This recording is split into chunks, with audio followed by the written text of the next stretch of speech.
At the beginning of the 18th century, what is today the Trans-Mississippi United States consisted of three political regions, each controlled by a foreign power.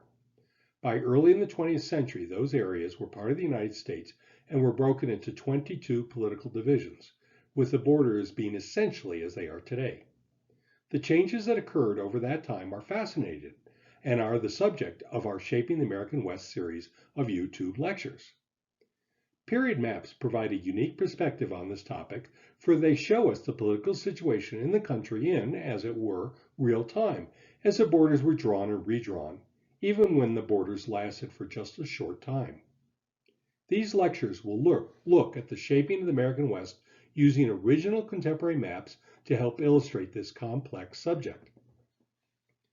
As we saw in the previous lecture in this series, during the years leading up to the Civil War, there was a large increase in the population of the Trans-Mississippi West, which led to a demand for the breaking up of the large Western territories into smaller territories and states.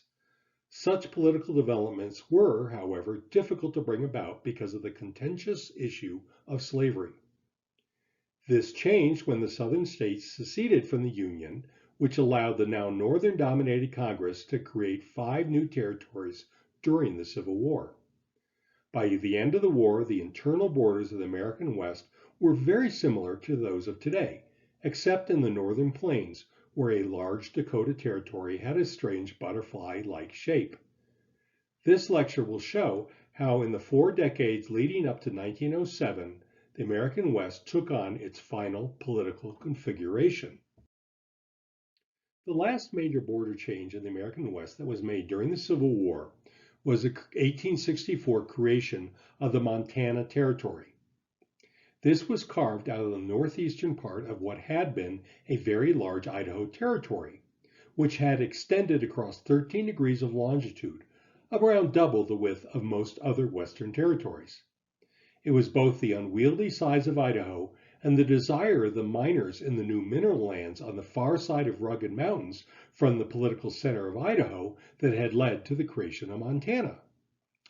In order to make the newly reduced Idaho Territory a more practical shape, at the same time that Montana was broken off, Idaho's eastern border to the south of Montana was moved from the 104th to the 111th longitudinal line. The lands south of Montana that had been part of the larger Idaho Territory were then reattached to the Dakota Territory, giving it that unusual butterfly-like shape. This odd shape for Dakota was obviously an impractical shape for a territory, so it was inevitable that Dakota would soon itself be reduced by taking the southwestern part of it and making it its own territory. Interestingly, this particular section of the American West had gone through more political changes than any other area west of the Mississippi River. From 1803 until 1865, portions of this section have been part of 9 different territories: Louisiana, Missouri, Indian, Utah, Nebraska, Dakota, Oregon, Washington, and Idaho. Finally, in 1868, it became part of a 10th territory, the newly formed Wyoming. Running from the 104th to the 111th degree of longitude, Wyoming was created to have the same width as its southern neighbor Colorado, which was also the same as the widths of Washington, Oregon, and the now reduced territory of Dakota. Congress also decided to give Wyoming the same height, 4 degrees of latitude, as Colorado and the main part of its northern neighbor Montana. In order to create this nice rectangular territory, Congress lopped off another chunk from the northeastern corner of Utah to give to Wyoming. As we have seen in the previous lectures, with its long-standing bias against Mormons, Congress was never slow to take land away from Utah. With the creation of the Wyoming Territory, the shape of the internal borders of the United States had only one obvious difference from those of today: a still rather large Dakota Territory. Once Wyoming was broken off, the Dakota Territory took on a rectangular shape, with a fairly standard 7 degrees of width, but with a height of 6 degrees, which meant that Dakota was still large enough to be unwieldy. The awkwardness of this large Dakota Territory was exacerbated by regional differences between the northern and southern parts of the territory. The South was more developed and had a larger population, and it was connected by trains to Omaha and Chicago, while the North was linked more directly with Minneapolis-St. Paul. The population in the North began to catch up with that of the South, and in 1883, the capital was moved from Yankton in the South to Bismarck in the North. This naturally inflamed passions in the southern part of Dakota, and citizens there set up an unofficial government for a state of South Dakota in 1885.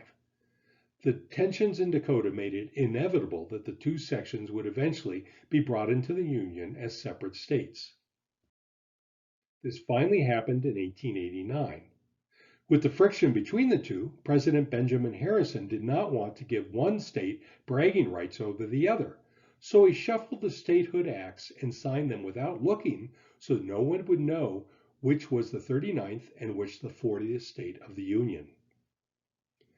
With the division of Dakota into two states in 1889, there was only one major political change that would happen before the Western United States took on the shape which it has today.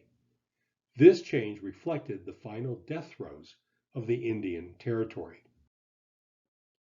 As we saw in previous lectures, the 1834 Indian Intercourse Act had established a huge area, carved out of what had been the Missouri Territory, as unorganized territory set aside solely for the use of Native Americans. At that time, these lands were at the outer edge of the country and considered to be essentially of no use to anyone, and so good enough for the Indians. With the acquisition of the Mexican Cession and the formalized establishment of the Oregon Territory, immigrants began to cross this Indian Territory in great numbers, and Anglo-Americans realized that these lands were actually quite fecund and desirable. As a result, in 1854, most of the Indian Territory was reorganized into two new territories of Kansas and Nebraska, resulting in the Indian Territory being greatly reduced to land squeezed between Kansas and Texas. Not all the area between Kansas and Texas was officially part of the Indian Territory, for the famous Panhandle sticking out to the west was actually unassigned territory, or as labeled on this map, public land. The Panhandle lies south of the 37-degree line of latitude, which was the southern border of the newly created Kansas Territory, north of the 3630 parallel, the northern border of Texas, and west of the 100th meridian. By the Adams-Onis Treaty of 1819, this was outside of the original Louisiana Purchase. As the Indian Intercourse Act applied only to lands within the Louisiana Purchase, this section had not been assigned to Indian Territory in 1834. The Panhandle had actually been part of the lands brought into the country with the Mexican Cession of 1846 and was originally claimed by Texas. In the Compromise of 1850, Texas gave up its claim for these lands as they lay north of the 3630 parallel, for by the Missouri Compromise, Texas could not extend north of that line and retain its status as a slave state. Thus, the Panhandle was unassigned, called the Neutral Strip or No Man's Land, and it had no official government of any sort. The Indian Territory, as reduced by the Kansas-Nebraska Act of 1856, consisted of the rest of the area south of Kansas and north of Texas, with different tribes assigned to different sections. During the Civil War, most of the Native Americans in the Indian Territory sided with the Confederacy. This was both because many Indians felt that they needed to do this for their survival, but also because there was an influential group of slave-owning Indians who naturally sided with the South. As a result, in 1862, Congress passed a law that allowed the president to cancel treaties with any tribes which had sided with the Confederacy. In 1866, and a series of so-called Reconstruction territories, a number of Indian tribes were forced to cede parts of their territory to the federal government. Also in this period, Texas cattlemen were driving their herds north to Kansas through the territory, and ranchers were pasturing their animals on Indian lands both with and without permission. Meanwhile, railroads started being built in the territory with the land taken from the Indians and given to the railroad companies. Most of the lands taken from the Indian tribes were in the western part of the territory, and they came to be referred to as unassigned lands or Oklahoma, the latter name coming from a Choctaw phrase which can be translated to mean honored people. Beginning in 1879, these public lands became the focus of demands by Anglo-Americans, called boomers, who demanded that the government allow them to be settled by non-Native Americans. Initially, the government resisted, but in 1887, the Dawes Act took away land held in common by the tribes and allotted most of it to individual Indians, but retained parts for the potential settlement of non-natives. Finally, the federal government allowed for the unassigned lands to be made available for settlement by whites on April 22, 1889, resulting in the great land rush of that year, with over 50,000 people racing into the region to make land claims. A year later, the Oklahoma Territory was created out of the entire western part of the Indian Territory and also including the Panhandle. The Indian Territory, which was so large when created back in 1834, was now just a small area in the eastern part of today's state of Oklahoma. Reading the writing on the wall, in 1905, the citizens of the Indian Territory tried to gain admission to the Union for a state of Sequoia. However, this was rejected by Congress, which didn't want two new smaller states, especially one which was controlled solely by Native Americans. It is not surprising that prejudice played something of a role in the last political change in the American West, for as we have seen over the course of these lectures, prejudice influenced the shape of the political borders of the American West over and over again. In any case, in 1907, the two territories were joined together and admitted as the state of Oklahoma. This was the final change to the political border transformations of the American West, leaving the internal borders of the continental United States basically as they are today. The political situation wasn't exactly the same as it is today, for in 1907 there were still two small territories, New Mexico and Arizona. These were finally made into states in 1912. This ends our series of YouTube lectures on the shaping of the American West.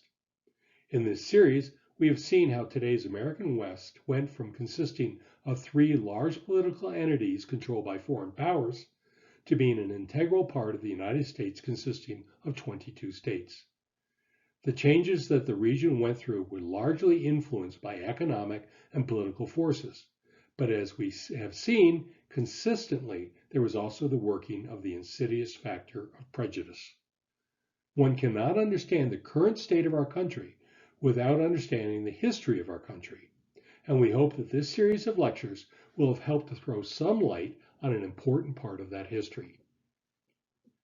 If you have any questions, please do not hesitate to get in touch. If you would like to see a selection of original antique maps, please visit our website at pps-west.com.